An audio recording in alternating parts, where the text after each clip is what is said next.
নমস্কার দর্শক বন্ধু, ভূস্বর্গ ভ্রমণের সপ্তম পর্বে আজকে আমরা দেখব নবরাত্রি। জম্মু ও কাশ্মীর রাজ্যের জম্মুর অন্তর্গত রেইসি ডিস্ট্রিক্টে এই মাতা বৈষ্ণোদেবীর মন্দির, যেটা ত্রিকুট পাহাড়ের চূড়ায় অবস্থিত।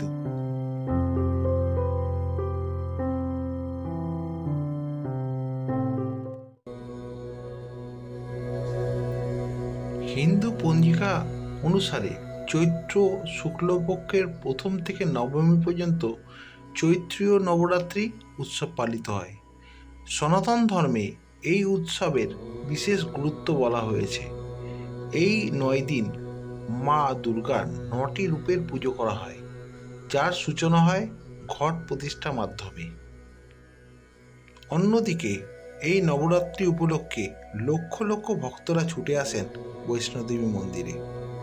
ধর্মপুরাণে মা দুর্গাকে বিশ্বজগতের সর্বশক্তিমান নারী হিসেবে বিবেচনা করা হয়েছে, যাকে শক্তিরূপে পূজিত করা হয়। চৈত্র নবরাত্রিতে উপবাস ও পুজোর আচার অঢেল সম্পদ ও সৌভাগ্য নিয়ে আসে। কিন্তু যেহেতু উপবাস এবং আচার দুটোই সহজ নয়, তাই ভক্তদের নবরাত্রির সমস্ত নিয়ম কঠোরভাবে মেনে চলতে হয়। মাতা বৈষ্ণোদেবী, তিনি পাহাড়ের দেবী, পাহাড়ের রানী, মাতা রানী বৈষ্ণোদেবী, বিষ্ণুর সাধিকা, বিষ্ণুর প্রেমিকা, বাগদত্তা, বৈষ্ণবী। তিনি বিষ্ণুর দেখা পাওয়ার আগে তার নাম ছিল অন্য নাম, অন্য পরিচয়। তিনি ছিলেন রত্নাকর সায়রের কন্যা ত্রিকুটা। সেখান থেকে কিভাবে হলেন বৈষ্ণবী, আপনাদের সেই গল্পটাই বলবো আজ।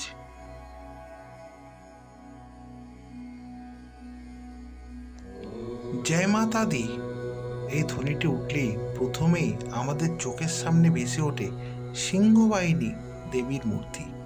তবে প্রকৃতপক্ষে এই জয়ধ্বনি মাতা বৈষ্ণোদেবীর উদ্দেশ্যেই নিবেদিত। এই ধ্বনি দিতে দিতেই ভক্তরা খাড়া পাহাড়ি পথ অতিক্রম করে গুহায় পৌঁছান। যদিও পুরাণ মতে তিনি দেবী দুর্গার অংশ নন, বরং তার সাথে যোগ আছে ভগবান রামচন্দ্রের। এমনকি পাহাড়ে এই দেবী মন্দির, সেই পাহাড়ের নামও হয়েছে দেবীর নাম অনুসারে। এখন প্রশ্ন, বৈষ্ণোদেবীর নামের সঙ্গে তার কিভাবে যোগ রয়েছে?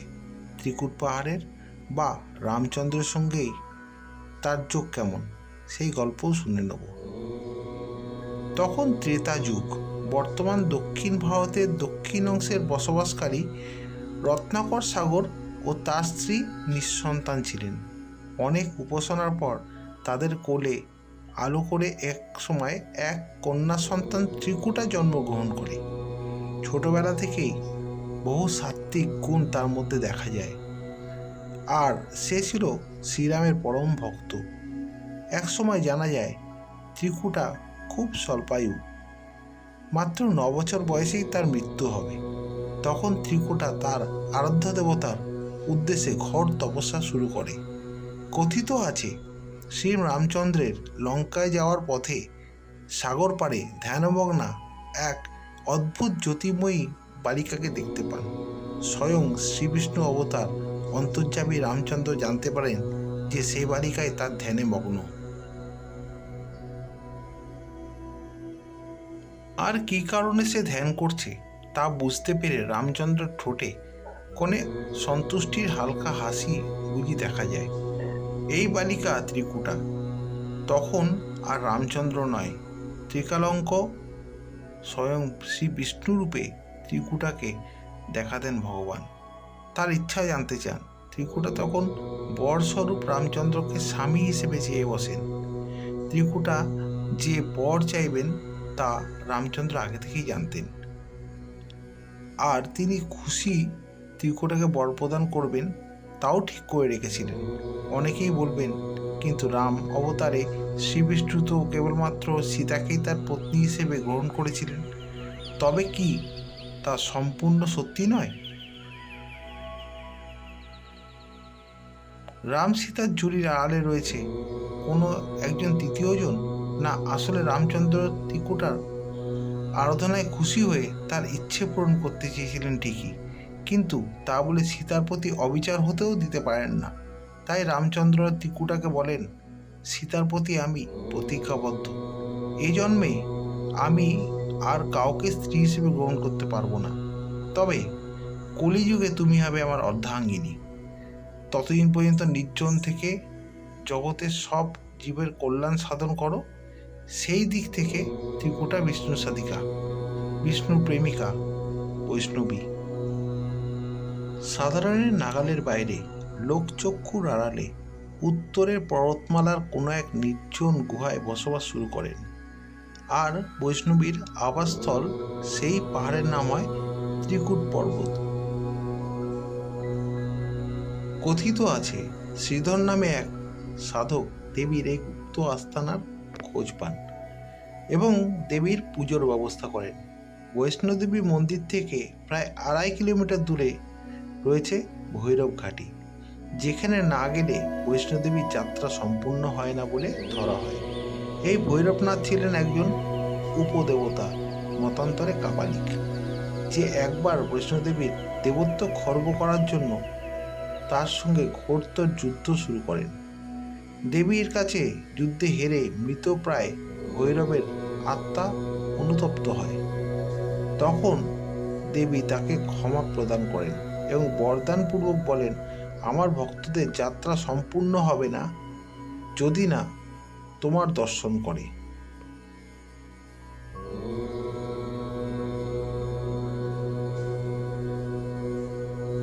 এই বলে বৈষ্ণোদেবী ভৈরবনাথের শিরোচ্ছেদ করে তাকে মুক্তি দেন।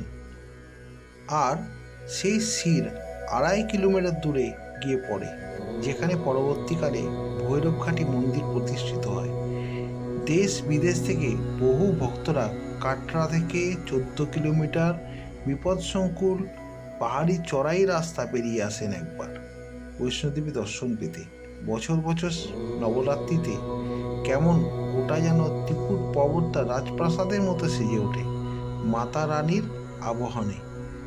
এই মন্দিরে দেবী সরস্বতী, লক্ষ্মী, কালীরূপ শিলারূপে অবস্থান করেন।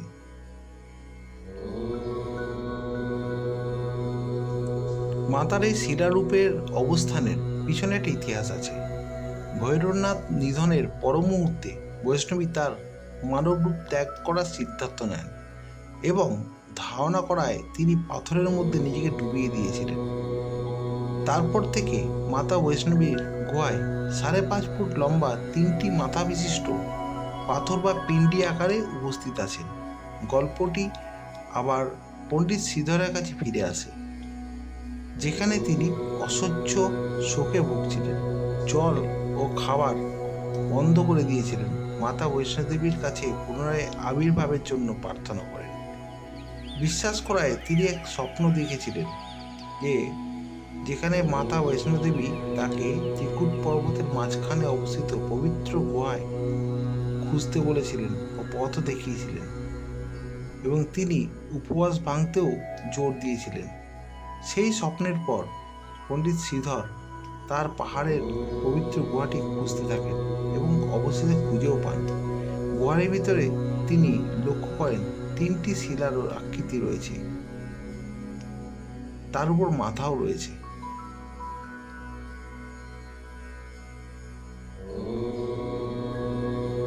শ্লোকে বলা হয়েছে যে সেই মুহূর্তে মাতা বৈষ্ণোদেবী তার পূর্ণ মহিমায় তার সামনে আবির্ভূত হন এবং তাকে ওই শিলাস্তম্ভের সাথে পরিচয় করিয়ে দেন। স্থাপনাগুলো এখন পিণ্ডি নামে পরিচিত।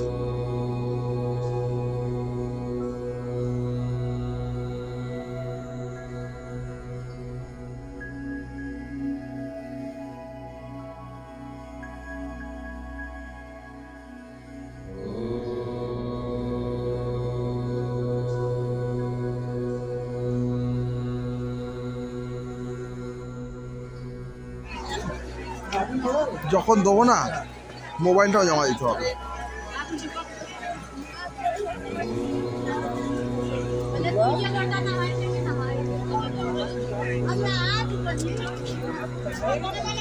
কখন ঠান্ডা লাগছে ওটা